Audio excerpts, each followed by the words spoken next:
तो आदाब, नमस्कार, गुड इवनिंग, सत श्री अकाल। एक बार फिर आप तमाम लोगों का स्वागत है। इस वक्त मैं इलेक्शन शूट पे हूं और बाहर हूं। परसों आपको लाइव कहानी सुनाई थी, लेकिन कल एक ये भी था कि आरुषि मर्डर केस में 11 साल पूरे हो गए थे। तो मुझे लगा कि आरुषि की कहानी जो है वो ज़्यादा बेटर होगा। फिर मैं शूट पे भी फंसा हुआ था तो लाइव करने का मौका नहीं मिल पाया। आज मौका मिला, चूँकि सारे जो शूट थे वो ख़त्म हो गए और थोड़ा वक्त है, तो मैंने कहा कि आज आपको कहानी सुनाता हूँ। उम्मीद है आप सब अच्छे होंगे। तो कल के लिए माफ़ी, लाइव ना आने की वजह से। और आज की कहानी कई लोगों ने अभी परसों तरसों भी मैंने देखा मेल, और कई महीने से कर रहे थे। आरटीआई एक्टिविस्ट शहला मसूद की स्टोरी, जो भोपाल की थी, हालांकि वो जबलपुर की रहने वाली थी। उससे पहले वो इवेंट मैनेजमेंट का काम करती थी। तो शहला मसूद का जब कत्ल हुआ तो उसको लेके बहुत सारे सवाल हुए। एक कहानी तो ये है, लेकिन ये एक कहानी ऐसी भी है इसी में कि कई बार क्रिमिनल ही सिर्फ पुलिस या सीबीआई के साथ खेल नहीं करते, सीबीआई भी कई बार ऐसा खेल करती है। शहला मसूद केस इसका एग्जाम्पल है कि कैसे सच उगलवाने के लिए सीबीआई ने एक झूठ का जाल बिछाया और कैसे उसने जो इसमें क्रिमिनल जो आरोपी थे उनको उलझाया और फंसाया और फिर उनके मुंह से सच उगलवाया, जिसके बाद ये केस खुला। हालांकि पहले ये मध्य प्रदेश पुलिस के पास केस था, लेकिन ज़्यादा हंगामा उठा क्योंकि इसको लेके इस केस से जुड़े हुए बड़े बड़े नाम सामने आ रहे थे। आईपीएस अफसर का, एमएलए का, उस वक्त के बीजेपी के वाइस प्रेसिडेंट जो एमपी, उनका। तो ये सारी चीज़ें थी। लेकिन कहानी की असल में जो शुरुआत होती है वो बड़ी अजीब इसलिए है, जिसके लोगों के शक ज़्यादा पैदा हुआ। 2011 अगस्त का महीना था और अन्ना हजारे के आंदोलन को लेकर उस वक्त पूरे देश में चर्चा थी। अन्ना हजारे रामलीला ग्राउंड में बैठे हुए थे। अन्ना हजारे के आमरण अनशन पे लोगों का हुजूम बढ़ता जा रहा था और वहीं से फिर बाद में ये अरविंद केजरीवाल और आम आदमी पार्टी जो थे वो आगे चल कर उसी मूवमेंट की एक तरह से कहें तो देन है। तो अन्ना हजारे को दिल्ली में गिरफ्तार करने की बात थी। अन्ना हजारे के मूवमेंट के साथ बहुत सारे लोग धीरे धीरे जुड़ रहे थे, तो दिल्ली से ये मामला निकल के बाकी स्टेट में भी पहुंच गया। उसमें भोपाल भी था और भोपाल में शहला मसूद एक आरटीआई एक्टिविस्ट के तौर पे उस वक्त तक जानी पहचानी गई थी। और चूंकि अन्ना हजारे और उनकी टीम आरटीआई को लेकर भी जो सूचना का अधिकार है, राइट टू इन्फॉर्मेशन, उसके लिए भी काफ़ी उन्होंने आंदोलन किया था, तो उससे कहीं ना कहीं उनका जुड़ाव था। 16 अगस्त 2011 को भोपाल में शहला मसूद सुबह करीब 11 बजे अपने घर से बाहर निकलती हैं और सेंट्रो कार में बैठती हैं। अकेले थी, उनको कहीं जाना था। लेकिन करीब गाड़ी में बैठने के बाद भी 20 मिनट तक ना वो गाड़ी चलती है, ना आगे बढ़ती है और ना शहला मसूद बाहर निकलती हैं। गाड़ी वहीं खड़ी थी। ऊपर से घर वाले देखते हैं कि शहला मसूद जा चुकी हैं, गाड़ी में बैठ चुकी हैं, लेकिन उनकी गाड़ी अब भी खड़ी हुई है। करीब 20 मिनट गुजर चुका है, तो क्या मामला है? घर वालों को थोड़ा शक होता है। वो भाग के आते हैं, देखते हैं ड्राइविंग सीट पे शहला मसूद तो बैठी हैं, लेकिन खून से लथपथ और लगभग बेहोश। उनके गर्दन पे गोली लगी हुई थी, उसके जख्म थे। फौरन घर वाले हॉस्पिटल लेकर जाते हैं। उसके बाद पता चलता है कि वो ब्रॉड डेड है, उनकी मौत हो चुकी है।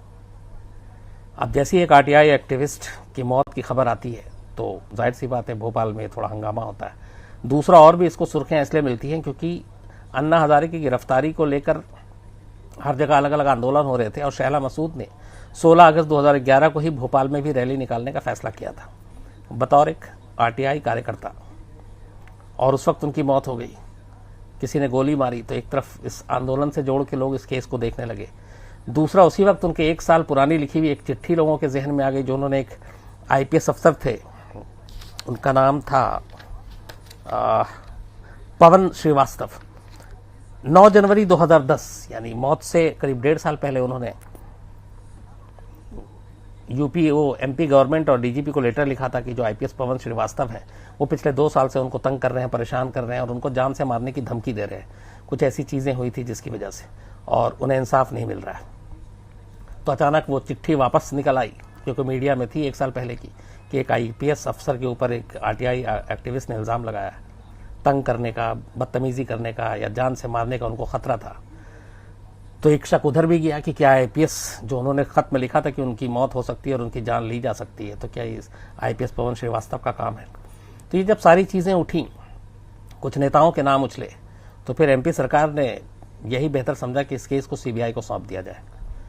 16 अगस्त को यह मामला होता है और उसके बाद 19 अगस्त को 3 दिन के अंदर ही स्टेट गवर्नमेंट इस मामले को सीबीआई को सौंप देती है। अब सीबीआई इस केस की जांच करती है।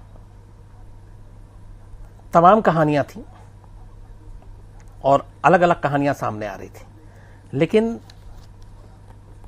19 अगस्त को केस दर्ज करने के बाद पुलिस सितंबर, अक्टूबर, नवंबर पूरी जांच करती है। और शुरू में यह था कि कार में जिस तरीके से हुआ, तो एक चीज ये भी आई कि शायद ये सुसाइड का मामला हो, क्योंकि एक तो गर्दन में गोली और बेहद नजदीक से पोस्टमार्टम रिपोर्ट में आया, करीब कुछ इंच के फासले से, तो ये भी था कि शहला मसूद शायद उन्होंने सुसाइड किया है। लेकिन वो चीजें साबित नहीं हुई, तो सीबीआई ने इसको पूरे इन्वेस्टिगेट किया और करीब 3 महीने के बाद 3 दिसंबर को सीबीआई एक केस दर्ज करती है और इसे सुसाइड नहीं बल्कि मर्डर बताती है। तो एक चीज क्लियर हो जाता है कि यह मर्डर है, लेकिन अब सवाल है कि कातिल कौन। तो अब इसके बाद सीबीआई शहला मसूद की पूरी जिंदगी को परखती है, समझती है, जानती है कि यह मामला है क्या।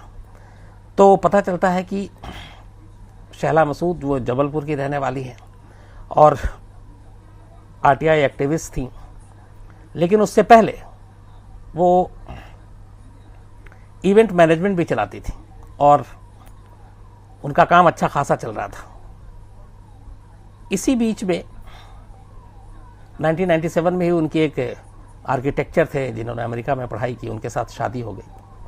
लेकिन फिर इस छानबीन के दौरान पता चलता है कि शादी से पहले और शादी के लगभग, बल्कि शादी के 3 साल के बाद, एक बीजेपी के एमएलए थे, बल्कि हैं, ध्रुव नारायण सिंह। इनकी परिचय इनका यह है कि ये गोविंद नारायण सिंह के बेटे हैं, जो कि पूर्व मुख्यमंत्री रहे और बिहार के गवर्नर भी रहे, और ये एमएलए रहे ध्रुव नारायण सिंह, और बीजेपी के स्टेट वाइस प्रेसिडेंट भी थे। तो जब जांच और ये सारी चीजें चली तो पता चला कि ध्रुव नारायण सिंह के साथ शहला के बड़े नजदीकी रिश्ते। इसके बाद सीबीआई ने और छानबीन की, तो एक और नाम आता है सीबीआई के सामने, और वो था नाम जाहिदा का, जाहिदा परवेज। ये भोपाल की रहने वाली, और इनकी शादी जो है वहां के एक बहुत ही बेहद रईस बोहरा जो खानदान है उसमें इनकी शादी हुई थी। पुलिस ने उस आईपीएस अफसर के एंगल को भी सामने रख के जांच की, लेकिन सीबीआई को बाद में एहसास हुआ कि उस आईपीएस अफसर का कोई लेना देना नहीं है। तो अब जाहिदा परवेज और ध्रुव नारायण सिंह, ये 2 कैरेक्टर बचे, इनको सामने रखकर जांच शुरू की गई। इस जांच के दौरान पुलिस को ऐसा कोई सुराग नहीं मिल रहा था, रिश्ते लगभग साबित हो रहे थे, लेकिन कोई फायदा नहीं था। कातिल तक कैसे पहुंचा जाए, मकसद क्या था, यही नहीं मालूम था। तभी कुछ ऐसे क्लू मिलते हैं जिसके बाद 29 फेब 2012, यानी कि कत्ल के करीब करीब 6 महीने बाद, ज्वाइंट डायरेक्टर थे सीबीआई के केशव कुमार, उनकी लीडरशिप में, उनकी अगुवाई में, जो जाहिदा परवेज है, इनका एक दफ्तर भोपाल में ही एमपी नगर में दफ्तर है, आर्किटेक्चर कंपनी ये भी चलाती हैं रईस फैमिली से। तो सीबीआई उनके दफ्तर पे छापा मारती है, और जब छापा मारती है तो जो चीज 6 महीने से कोई सुराग नहीं मिल रहा था, वो अचानक सीबीआई के हाथ में बहुत सारे सबूत मिलते हैं।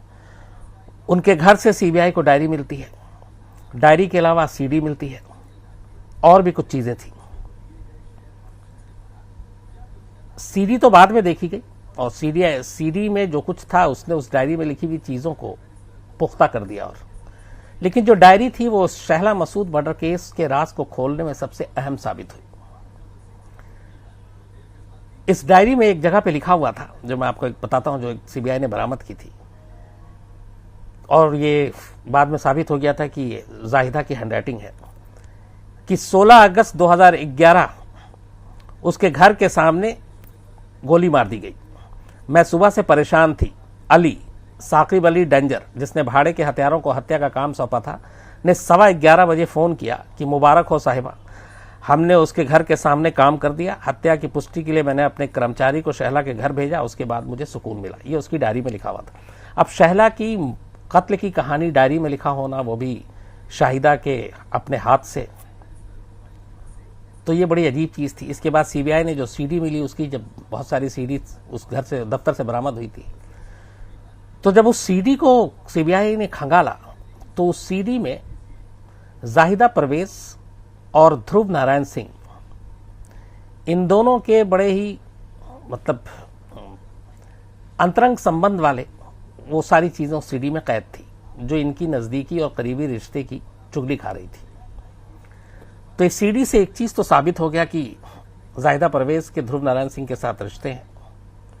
दूसरा, सीबीआई को तब तक ऐसे बहुत सारे सबूत मिले थे जिससे ये पता चला कि ध्रुव नारायण सिंह और शहला के भी रिश्ते थे, और ये रिश्ते 2000 से थे। इसके बाद आगे कहानी बढ़ती है। अब जाहिर सी बात है कि इस रिश्ते का इस कत्ल से क्या रिश्ता, ये इस सवाल का जवाब जानना था। तो जो सीबीआई की पूरी कहानी आई वो ये थी कि शहला मसूद के साथ ध्रुव नारायण सिंह के रिश्ते थे, और एक इवेंट मैनेजमेंट के तौर पे जो कुछ भी किया शहला मसूद ने, वहाँ पे ध्रुव नारायण सिंह ने जब वो वहाँ पे विधायक थे और बीजेपी के उपाध्यक्ष भी थे स्टेट के, तो काफ़ी मदद की थी आगे बढ़ चढ़ कर, जायज़ नाजायज़ दोनों तरीके से, और काफ़ी इससे फ़ायदा हुआ। और इसी बीच में कई इवेंट्स कंपनी भी थी। अमिताभ बच्चन लिमिटेड कॉर्पोरेशन, एक आपको याद होगा शुरू में ABCL, उस इवेंट में भी काम किया था पहले शहला मसूद ने। लेकिन जब वो दिल्ली से भोपाल आई तब वो ध्रुव नारायण सिंह के करीब आ गई, और इन दोनों की दोस्ती धीरे धीरे बहुत नज़दीकी में बढ़ गई, और ये सब कुछ ठीक चल रहा था। इसी बीच जाहिदा परवेज भी ध्रुव नारायण सिंह की जिंदगी में आ जाती है। धीरे धीरे जब वक्त बीतता है तो जाहिदा परवेज को शहला मसूद और ध्रुव नारायण सिंह के रिश्तों के बारे में भी पता चलता है। इसको लेके जाहिदा परवेज नाराज भी होती है, गुस्सा भी होती है। इधर ये था, कहते हैं कि जाहिदा परवेज जब ध्रुव नारायण सिंह की जिंदगी में आई तो जाहिदा परवेज को लेकर उस वक्त इतना ज़्यादा करीबी और इश्क था कि ध्रुव नारायण सिंह ने अपना हुलिया तक बदल लिया। वो काफ़ी स्लिम हो गए, जिम जाने लगे, और सब कुछ मतलब एक अजीब सा परिवर्तन आया था। और दोनों के रिश्ते बड़े करीबी थे, ठीक ठाक चल रहे थे। लेकिन जैसे ही शहला मसूद का किस्सा जाहिदा परवेज को पता चलता है तो वो फिर भड़क जाती है, और वो नहीं चाहती है कि उसके और ध्रुव नारायण सिंह के बीच में कोई तीसरा आए। और इसी जलन में वो उसको सबक सिखाने का फैसला करती है, रास्ते से हटाने का फैसला करती है। इवन जो शहला मसूद के घर में जो नौकर था एक इरशाद नाम का, उसको भी इसने, जाहिदा परवेज ने अपने साथ मिला लिया। उसे पैसे देती थी कि शहला के बारे में सारी खबर दो, रिपोर्ट दो, कहाँ जाती है, कब जाती है, किससे मिलती है, ध्रुव नारायण सिंह से कब कब मुलाकात होती है। तो वो सारी जब रिपोर्ट मिली तो वो और भड़क गई। फिर उसने शहला मसूद को रास्ते से हटाने का फैसला किया। इसके लिए उसने भोपाल के ही जो कुछ क्रिमिनल थे उनसे भाड़े के हथियारों को, जो मेन था इसमें वो साकिब अली, जिसका एक निक नेम डेंजर भी था, उसको ये काम सौंपा कि तुम शहला मसूद को हटा दो। और साकिब ने इरफान और ताबिश नाम के 2 शूटर को तैयार किया। लेकिन प्लानिंग ऐसी थी कि उससे पहले जाहिदा परवेज ने शहला मसूद के ठीक घर के पास एक घर खरीदा ताकि उसके हर मूवमेंट पर नजर रखी जा सके। और उस घर को खरीदने का यह भी था कि क्या ध्रुव नारायण सिंह भी वहां आते जाते हैं, कब आते जाते हैं। और फिर जब ये भाड़े के हथियारों को काम दिया तो उन लोगों ने भी उस घर से नजर रखनी शुरू की। और आखिर में 16 अगस्त 2011 को मौका मिला। शहला मसूद अपने कार के में बैठी तो अचानक बाइक पे 2 लड़के आए। यही दोनों थे, इरफान और ताबिश। और इन्होंने बिल्कुल नज़दीक से शहला मसूद के गर्दन में गोली मारी, जो गर्दन से निकलकर कंधे में जाके फंस गई थी, और दोनों वहां से भाग गए। बाद में इन शूटर को भी यूपी से गिरफ्तार कर लिया गया था। और उसके बाद सीबीआई के सामने अब सारे सबूत थे, डायरी थी और सीडी थी। तो अब सीबीआई को लेकिन यह था कि मुजरिमों से इकरार जुर्म कराना है, जो बड़ा मुश्किल काम था, ताकि सपोर्टिव एविडेंस हासिल किया जा सके। यहां पे सीबीआई ने एक चाल चली। जब सीडी देखा सीबीआई ने उसमें ध्रुव नारायण सिंह को जाहिदा परवेज के साथ उस हालत में, तो ध्रुव नारायण सिंह को बुलाया गया। सीबीआई ने पूछताछ की। ध्रुव नारायण सिंह लगातार इनकार करते रहे इस कत्ल से, या बाकी जाहिदा के साथ रिश्तों से, या शहला मसूद के साथ रिश्तों से। उसी बीच सीबीआई की टीम ने ध्रुव नारायण सिंह को वो सीडी प्ले करके दिखा दी। अब जैसे ही सीडी दिखी, ध्रुव नारायण सिंह की हालत खराब हो गई, क्योंकि उन्हें उम्मीद नहीं थी। शहला के ही घर में बनाई गई ये सीडी शहला ही, वो माफ कीजिएगा जाहिदा, अब वही शूट करेगी। तो अब ध्रुव नारायण सिंह के पास अपने डिफेंड में बोलने के लिए कुछ था नहीं, इसलिए आखिर में वो सारे रिश्तों को एक्सेप्ट कर लेता है, लेकिन ये कहता है कि शहला मसूद के कत्ल से उसका कोई लेना देना नहीं है। सीबीआई हर तरह से पूछताछ करती है और वो अपील करता है, गुजारिश करता है सीबीआई से कि सीडी को पब्लिक ना किया जाए वरना इमेज खराब हो जाएगी। लेकिन ये बातें धीरे धीरे मीडिया में आती हैं। उसके बाद जो उपाध्यक्ष पद है उससे इस्तीफा देना पड़ता है ध्रुव नारायण सिंह को। अब इसके बाद ध्रुव नारायण सिंह से पूछताछ के बाद सीबीआई की टीम जाहिदा परवेज के पास जाती है। अब उससे पूछताछ होती है। जाहिदा परवेज शुरू से ही इनकार करती है कि उसका ऐसा कोई नहीं है, उसके साथ रिश्ता और शहला मसूद के कत्ल से भी कोई लेना देना नहीं। अच्छा, इस बीच में जब सीबीआई ने सीडी दिखाकर ध्रुव नारायण सिंह से पूछताछ की तो ध्रुव नारायण सिंह ने अपने सारे रिश्तों की बात कबूल कर ली, शहला के साथ भी और जाहिदा के साथ भी। और सीबीआई ने यह सारी बातचीत खुफिया तौर पर रिकॉर्ड कर ली, जो ध्रुव नारायण सिंह को भी मालूम नहीं था। उसे लगा ये पूछताछ हो रही है, लेकिन सीबीआई ने उसको एविडेंस बना लिया और उस पूछताछ को रिकॉर्ड कर लिया। उसके बाद जब वो जाहिदा परवेज से पूछताछ करती है तो फिर वो सीडी का जिक्र करती है, तो जाहिदा परवेज उस सीडी के बाद एक्सेप्ट कर लेती है। उसके बाद जब वो उसकी बातचीत वो बताती है कि ध्रुव नारायण सिंह ने एक्सेप्ट किया है, तो अब ध्रुव नारायण सिंह की उस बातचीत को जाहिदा परवेज को सुनाई जाती है। अब यहां पे जाहिदा भी फंस जाती है। अब उसे लगा कि कुछ छुपाने का मतलब नहीं है, तो वो एक्सेप्ट करती है कि हाँ उसने शहला मसूद का कत्ल किया, लेकिन साथ में ये कहती कि इस कत्ल को करने के लिए उकसाने वाला ध्रुव नारायण सिंह है और वो भी इस कत्ल में शामिल है। उसके ये बयान थे। इसके बाद सीबीआई खैर गिरफ्तार करती है, पॉलीग्राफ टेस्ट होता है, ध्रुव नारायण सिंह के सारे कॉल डिटेल निकाले जाते हैं, कत्ल के दिन, कत्ल से पहले सारी चीजें। तो इस कत्ल में ध्रुव नारायण सिंह शामिल हैं इसका कोई सबूत नहीं मिलता, इसलिए आखिर में सीबीआई ध्रुव नारायण सिंह को क्लीन चिट दे देती है। और सीबीआई की जो चार्जशीट थी उसमें यह था कि शहला मसूद के कत्ल के पीछे सिर्फ और सिर्फ जाहिदा परवेज थी, जिसने डेंजर नाम के एक जो क्रिमिनल था उसके जरिए 2 भाड़े के हथियारों को चुना और उनके जरिए शहला मसूद का कत्ल कराया। दोनों जो शूटर थे वो भी यूपी से पकड़े गए थे, जो डेंजर था साकिब वो भी पकड़ा गया और उसके बाद इन सभी को जेल भेज दिया गया। इससे पहले आईपीएस की पूरी इंक्वायरी हो चुकी थी, सीबीआई भी कर चुकी थी, जो जिनके ऊपर जो लेटर लिखा था शहला मसूद ने, पवन श्रीवास्तव, वो भी जो है सीबीआई से क्लीन चिट पा लेते हैं। तो पूरे मामले में जो मुख्य आरोपी है वो जाहिदा परवेज और ये 3 भाड़े के हथियार है, इसके जरिए ये केस सॉल्व होता है। तो ये थी पूरी, करीब आज 8 साल हो गए इस बात को। शहला मसूद जो आरटीआई एक्टिविस्ट थी और जिनका कत्ल हुआ, और इस कत्ल के साथ इसलिए ये सारी चीजें जुड़ी थी क्योंकि अन्ना हजारे के मूवमेंट से भी वो जुड़ी हुई थी और अन्ना हजारे को उसी वक्त दिल्ली में बड़ा हलचल था और वो भोपाल में धरना प्रदर्शन करने जा रही थी, जिसकी वजह से उनके कत्ल को लेकर बहुत सारी चीजें हुई। इनके जो शहला मसूद के जो हस्बैंड हैं असद परवेज, 1997 में इनकी शादी हुई थी और असद परवेज मतलब इंटीरियर इंजीनियर, इन्होंने बाकायदा अमेरिका से इंजीनियरिंग और एमबीए की पढ़ाई की थी। तो कुल मिलाकर शहला मसूद के कत्ल को सीबीआई की चार्जशीट के नजरिए से देखें तो ये पूरा कत्ल एक लव ट्रायंगल का मामला था, जिसमें जाहिदा परवेज हसद और जलन के मारे शहला मसूद को रास्ते से हटा देती है, लेकिन फिर वो अपने अंजाम को पहुंचती है। तो ये थी पूरी कहानी शहला मसूद की। दीपक, अगर तुम लाइन पे हो और सुन रहे हो मुझे, तो फिर जो भी इससे जुड़े हुए सवाल हो तुम बताओ बेशक। हाँ हाँ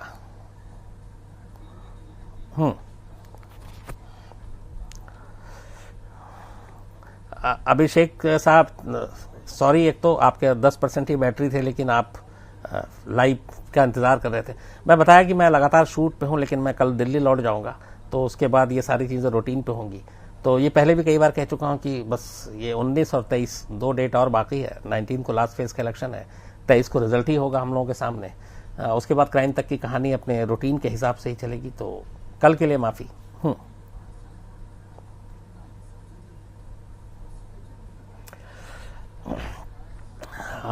बनर्जी साहब का भी गुनाहगार मैं भी हूँ, वो भी शूट पे हैं और इस वक्त मेरे साथ ही हैं। मतलब इस वक्त यहाँ पे नहीं है, बाहर गए हुए हैं, लेकिन शूट पे साथ थे, तो इस वजह से वो भी नहीं थे। कल और वो नहीं मिलेंगे क्योंकि कल 1:30 बजे तक वो पहुंच नहीं पाएंगे दिल्ली। परसों से वो भी आपके सामने हाजिर होंगे।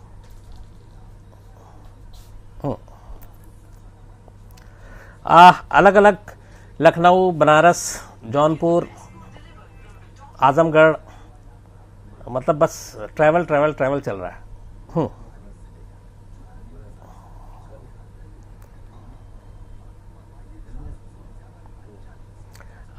वारदात ये कई लोगों ने पूछा था। रात 11 बजे हमेशा जी, रात 11 बजे आज तक न्यूज़ चैनल है, इस पे डेली रात 11 बजे ये वारदात आता है और रिपीट इसका दोपहर को 12:30 बजे होता है। आजकल थोड़ा इलेक्शन के बुलेटिन ज़्यादा हैं तो 12:30 पे शायद रिपीट नहीं होता, लेकिन रात 11 बजे वारदात आप मंडे टू सैटरडे देख सकते हैं। संडे चूंकि स्पेशल शोज होते हैं तो वो जाता है। तो रात 11 बजे आज तक पर वारदात आता है जी।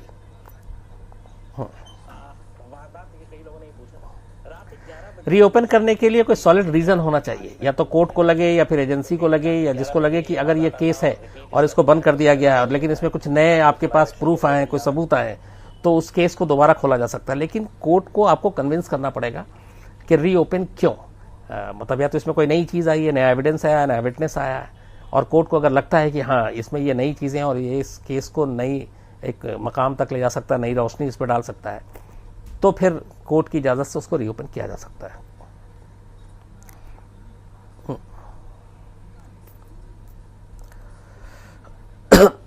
मैं पक्का वादा है एक दिन एकदम धूमधाम से आपको विनोद शिकारपुरी से मिलाएंगे। इस वक्त वो शूट पे है, वरना मैं मिला देता। वो बैनर्जी भी बाहर गया हुआ उसी के साथ, तो मैं मिलाऊंगा आपको जल्दी और धूमधाम से मिलाऊंगा। नेक्स्ट स्टॉप दिल्ली है कल। अब बहुत हो गया और दिल्ली की याद भी आ रही है, तो कल दिल्ली लौट आऊंगा।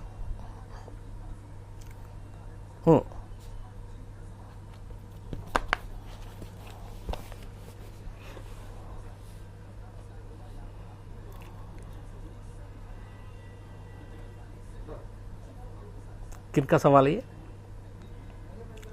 अच्छा, गुड़िया सिंह का सवाल है कि बिट्टू महंती जब फरार था, जेल से बेल तोड़कर भागा था, उसके बावजूद भी वो ग्रेजुएशन करता है, MBA लेता है, सब कुछ, और बैंक में नौकरी करता है, तो ये सब कुछ कैसे होता है? तो ये मैंने बताया था उस दिन कि उसने अपनी सारी पहचान ही बदल दी थी। उसने सारे अपने पहचान पत्र, आधार कार्ड, ID जो भी उसके थे, आधार का तो पता नहीं उस वक्त, लेकिन बाकी जो भी ID प्रूफ होता है उसने सारा कुछ बदल दिया था। नाम बदल दिया था, माँ बाप के नाम बदल दिए थे, अपने स्टेट तक का नाम बदल दिया था, शहर का नाम बदल दिया था, डेट ऑफ बर्थ बदल दिया था। तो वो सारी चीज़ें ऐसी थी कि बिट्टी मोहंती एक नए नाम, एक नई शक्ल, एक नए पहचान के साथ वहाँ पहुँचा और उसने एडमिशन लिया, फिर उसने बैंक में अप्लाई किया, बैंक में नौकरी की भी लग गई। तो असलियत छुपा कर उसने ये सब कुछ हासिल किया था।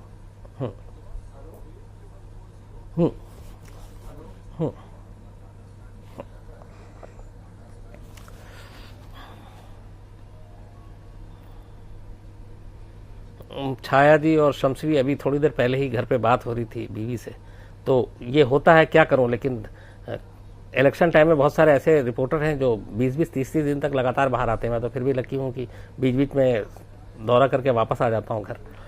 तो काम है, पेशा है, और झुके आप किसी से शिकायत इसलिए नहीं कर सकते क्योंकि आपने खुद चुना है इसको और आप इसको एंजॉय भी करते हैं, आपका पैशन भी है।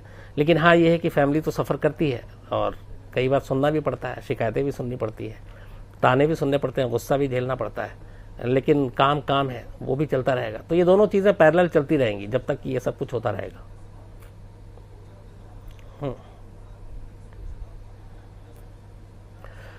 अविनाश पात्रा जी, मैं अपने खुद के क्राइम रिपोर्टर बनने की कहानी आपको जल्दी सुनाता हूँ, क्योंकि ये भी एक एक्सीडेंट था, कहाँ से कहाँ पहुँच गया, तो जल्दी सुनाऊंगा, पक्का वादा।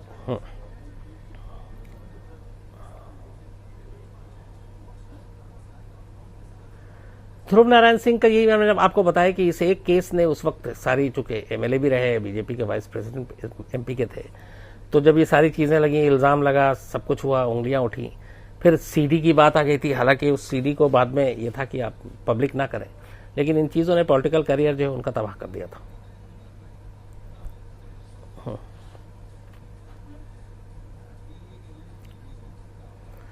राजदीप साहब, मैं जल्दी आपको अपने खगोशी जो रिपोर्टर जर्नलिस्ट है जिसकी आप बात कर रहे हैं, मैं उसकी स्टोरी सुनाऊंगा। एक्चुअली क्या होता है कि लिस्ट लंबी हो जाती है और कई बार कुछ चीज़ें जब जिस वक्त हम लोग तैयारी कर रहे होते हैं या रिसर्च कर रहे होते हैं या काम कर रहे होते हैं तो स्लिप कर जाता है।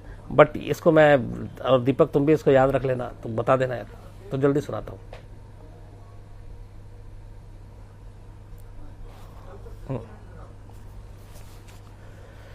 यूसुफ साहब का सवाल है कि क्राइम रिपोर्टर में इलेक्शन कवर करने में प्रॉब्लम नहीं होती है। मुझे लगता है इलेक्शन, पॉलिटिक्स, पॉलिटिशियन, इनसे ज़्यादा क्राइम है कहाँ। तो ये अपना जैसा ही लगता है बीट, ऐसा लगता है कि क्राइम के ही मिशन पर निकले हुए हैं। आप चले जाइए, एक से एक बाहुबली सूरमा लोग भी चुनाव लड़ रहे हैं, और बाकी जो चीज़ें होती हैं आजकल आपने देखा, तो क्राइम से पॉलिटिक्स को आप अलग कहाँ कर सकते हैं। तो जब पॉलिटिक्स या इस तरह के चुनाव को कवर करते हैं तो कभी ये नहीं लगता कि कोई पराई चीज़ कवर कर रहे हैं। जैसे अगर बिजनेस रिपोर्टिंग करें तो थोड़ा अजीब लगेगा कि कहाँ निफ्टी, सेंसेक्स, इसके बारे में कुछ पता ही नहीं है, मार्केट गिर रहा है कि चढ़ रहा है। लेकिन यहाँ पे अजीब नहीं लगता, बल्कि अच्छा लगता है। और थोड़ा ये भी है कि अलग अलग लोगों से मिलने का मौका मिलता है, उनकी सोच, उनकी बातें सुनने समझने का भी मौका मिलता है।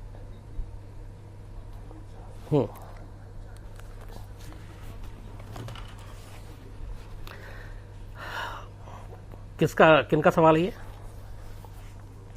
शानू कुमार का सवाल ये है कि अगर जाहिदा परवेज ध्रुव नारायण सिंह के इतने करीब थी, वो उससे प्यार करती थी, तो फिर उसका सीडी क्यों बनाया? जाहिदा को कहीं ना कहीं शक था ध्रुव नारायण पे, शहला को लेकर। तो ये सीडी बनाने का मकसद ही ये था कि अगर कोई चीज़ ऐसी होती है तो वो उसको ब्लैकमेल करे, उस पर दबाव डाले, उसको मतलब शहला तक जाने से रोके। तो इसके अलावा जो सीबीआई की भी चार्जशीट में है, तो जो मकसद था वो ब्लैकमेलिंग थी, इसके अलावा और कोई मकसद नहीं था।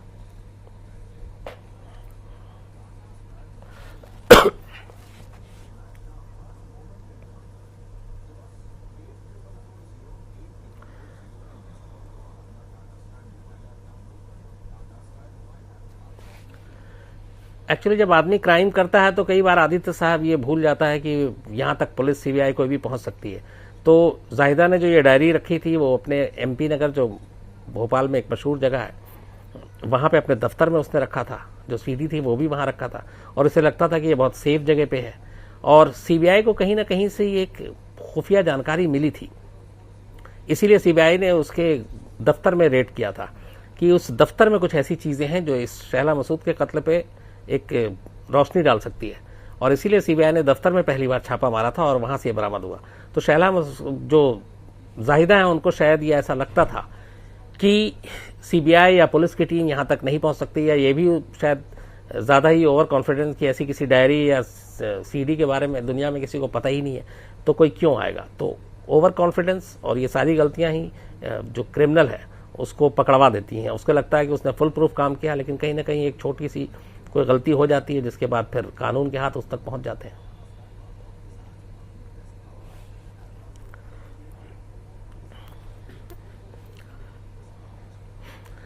वेस्ट बंगाल में दंगे फसाद हुए, कई लोगों का सवाल है कि मैं वहां क्यों नहीं गया। मैंने आपको बताया कि बहुत सारी चीजें जो होती हैं वो पहले से तय होती है, लेकिन ये जो दंगे हुए, अब दंगे क्या, जो चुनावी हिंसा, सारी चीजें चल रही थी, ये लगातार फर्स्ट फेज से ही हो रहा था। आप छिटपुट अगर उठा के देखें फर्स्ट फेज में से, और बंगाल में टोटल 7 फेज में हमारे देश में जो चुनाव हो रहा है, लास्ट जो 19 को है, तो हर फेज में अभी तक 6 फेज जो चुनाव हुए, बंगाल में 6 के 6 फेज में इलेक्शन हुए, और हर फेज में वायलेंस हुआ है। और वहां पे इससे पहले जब सीपीएम थी उस सरकार, तब भी वहां पे चुनाव में इस तरह की चीजें होती थी, अब भी इस तरह की चीजें होती हैं। लेकिन हाँ, ये सब पिछले 2-3 दिनों से ये चीजें अचानक बढ़ गई, और इत्तेफाक से 2-3 दिनों से मैं किसी और जगह पे हूँ, तो इस शूट को छोड़ के फिर अचानक बीच में वहां नहीं जा सकता था, जब तक कि बहुत ज्यादा बड़े पैमाने पे ऐसा कुछ ना हो जाता।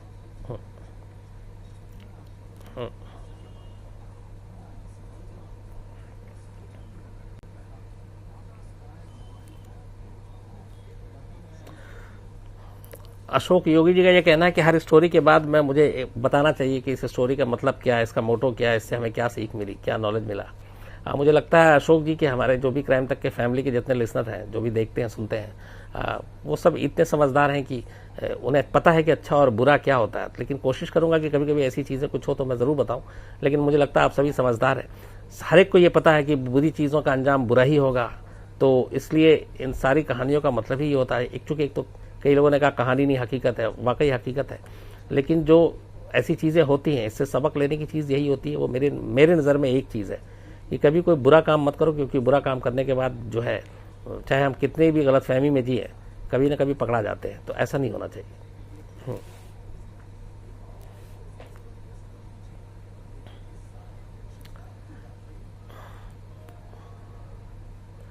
अच्छा, शुभन सिंह जी का कहना है कि कॉलेज जो रैगिंग की कहानी है, हाँ बिल्कुल, साउथ की ये कहानी है ठीक है, मैं इसको बिल्कुल दीपक तुम भी इसको नोट कर लो, तो मैं इसको आपको ज़रूर डिटेल में सुनाता हूँ।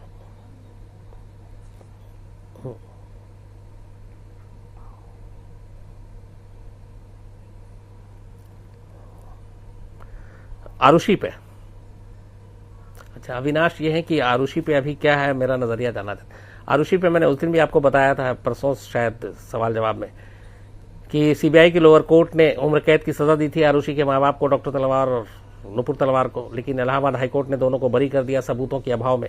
उसके बाद सीबीआई ने चैलेंज किया इस हाईकोर्ट के फैसले को सुप्रीम कोर्ट में। सुप्रीम कोर्ट में अभी तक इसकी कोई सुनवाई नहीं हुई है, और सुप्रीम कोर्ट में जब सुनवाई होगी उसके बाद फैसला आएगा।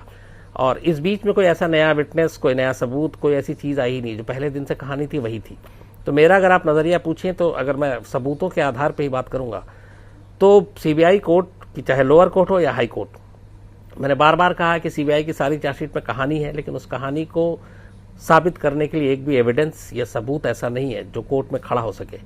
इसीलिए हाई कोर्ट ने बरी कर दिया। और मेरा लगता है कि अगर इसमें कोई नया एविडेंस सबूत नहीं आता है आने वाले दिनों में, अचानक कुछ भी हो सकता है, तो फिर जो इलाहाबाद हाई कोर्ट का फैसला है, मुझे लगता है वही सुप्रीम कोर्ट का होगा, और सुप्रीम कोर्ट से भी डॉक्टर राजेश तलवार और नुपुर तलवार बरी हो जाएंगे।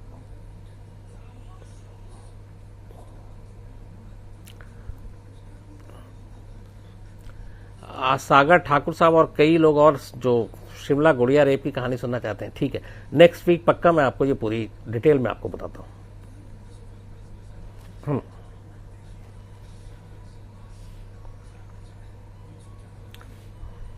शमशी के का सवाल है कि 25 साल से कर रहे हैं और कितने साल करने का। नहीं, मुझे लगता है 25 साल नहीं हुए, अभी कम है। लेकिन यह है कि हाँ, जब तक मैं जर्नलिज्म में हूं, क्राइम रिपोर्टिंग के अलावा कोई और बीट पे या कोई और रिपोर्टिंग मैं सोच भी नहीं सकता हूं, क्योंकि क्राइम रिपोर्टिंग ही मेरा पैशन है पहले दिन से, आज भी। और इसी चीज़ ने मुझे इस पर जोड़ा रखा है। जिस दिन मुझे लगेगा कि मैं बोर हो गया हूँ या मुझे लगेगा कि अब बेकार बस, उस दिन मैं बिल्कुल फ़ौरन छोड़ दूंगा। लेकिन अभी तक मुझे हर अपनी स्टोरी पे, जब भी मैं शूट पे जाता हूँ, तो मुझे लगता है आज भी वैसी कि ये मेरी पहली स्टोरी है, मेरा पहला दिन है, और मैं उसी डरते हुए अपना शूट भी करता हूँ, स्क्रिप्ट भी लिखता हूँ, जो बाकी काम है वो भी करता हूँ। तो ये पैशन अभी तक है। जिस दिन ये पैशन ख़त्म हो जाएगा, मैं 24 घंटे से ज़्यादा वक्त नहीं लूँगा, उसी दिन फिर मैं बिल्कुल क्राइम रिपोर्टिंग, जर्नलिज्म दोनों छोड़ दूंगा।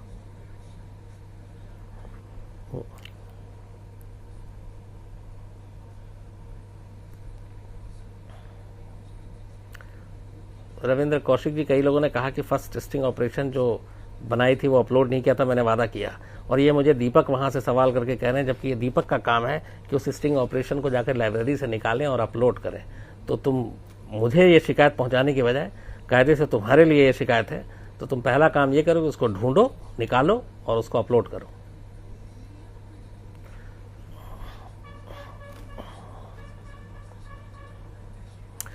अरे हाँ, कौन कौन है ये? अभिषेक अंगेरिया साहब, यार थैंक यू। लेकिन हाँ, ये आपको, मैं आप लोगों से किसी से भी कोई झूठ नहीं बोलूँगा। कई लोगों ने टोका मुझे, मैं ये जो 11 वाली बात आ रही है और 11, तो कुछ चीज़ें हैं, हर एक से अलग अलग मतलब गलतियाँ होती हैं। मुझे पता नहीं क्यों बचपन में जो शायद मेरे मास्टर थे उन्होंने यही पढ़ाया था मुझे, तो मैंने भी गांठ बांध ली कि मास्टर साहब को गलत साबित नहीं करूँगा। तो मैं बेशक 11 गलत बोलूँ, लेकिन उनको गलत साबित नहीं करता हूँ।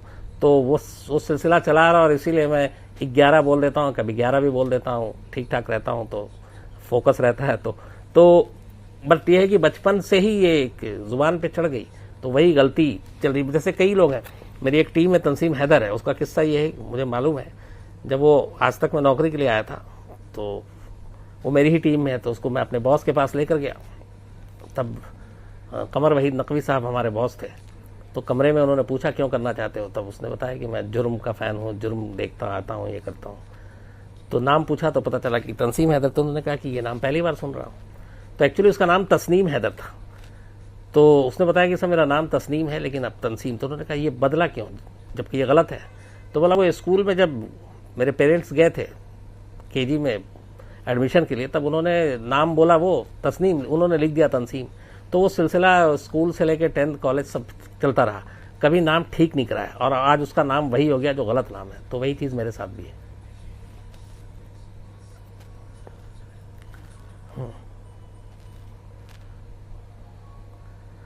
थैंक यू आप लोगों का। कौन है ये? श्रुति Sharma ji, thank you very much. आप तमाम लोगों का एक्चुअली वाकई मुझे भी मैं आप लोगों से बात करता हूं तो कभी ये सोच के बात नहीं करता हूं कि मैं शम्स ताहिर खान हूं और मुझे ऐसे ऐसे क्राइम की बातें करनी है। ऐसा सीरियसली लगता है कि आप जो सामने जितने लोग सब बैठ कर सुन रहे हैं, जो अभी लाइव सुनते हैं, जो बाद में रिकॉर्डिंग सुनते हैं, जो आप डाउनलोड करके सुनते हैं, मुझे ऐसा लगता है कि ये पूरी एक फैमिली है और मैं आप में से हर एक को जानता हूँ।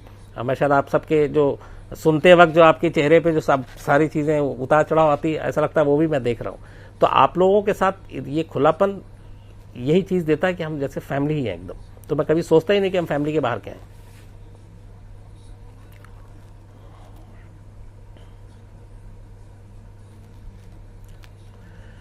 जितेंद्र जी, ह्यूमन जो ऑर्गन्स और बाकी सब चीज़ों की जो स्मगलिंग और ये इसका एक पूरा धंधा होता है, रैकेट है, उसके ऊपर सुन मैं जल्दी आपको सुनाता हूँ। इस पर बहुत सारी स्टोरीज भी। अच्छा हुआ आपने याद दिलाया। दीपक, इसको भी तुम नोट कर लेना।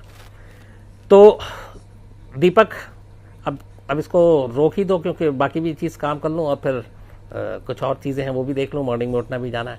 तो अच्छा लगा और कल के बाद आज फिर लेकिन आप लोगों के सामने आया, बातचीत हुई, आपके सवाल इतने सारे अच्छे थे।